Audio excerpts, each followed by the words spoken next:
హైదరాబాద్ రాత్రి 2:15.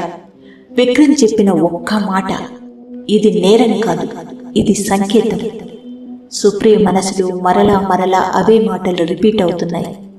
ఆమె నమ్మలేదు, కానీ ఆ మాట ఓ విత్తనంలా ఆమె గుండెల్లో నాటుకుపోయింది. మరుసటి రోజు అదే విత్తనం వేరుగా డెవలప్ అయింది. ఎలాగంటే తన సోదరుల్లో తాను గమనించిన అసహజ లక్షణాల వల్ల. ఆమె తమ్ముడు విక్కీ సైబర్ డివిజన్లో రీసెంట్గా జాయిన్ అయ్యాడు. గత కొద్ది రోజులుగా అతని ప్రవర్తన పూర్తిగా మారింది. రాత్రంతా నిద్రపోకుండా గోడలు చూస్తూ కూర్చోవడం, నిద్రలో లాంగిట్యూడ్ అని ఏవేవో కోఆర్డినేట్స్ పలవరిస్తూ ఉండటం, తల పట్టుకుని ఏడవటం, కానీ తెల్లారితే ఏమీ గుర్తుండకపోవడం, పదే భయంగా మొబైల్ చూసుకోవడం. ఈ లక్షణాలు విక్రమ్ చెప్పిన ఇప్పటికే చనిపోయిన అధికారుల వివరాలతో, చనిపోకముందు వారిలో కనిపించిన మార్పులతో ఏకీభవిస్తున్నాయి. సుప్రియకి తన గుండె ఒక్కసారిగా ఆగిపోయినట్లనిపించింది.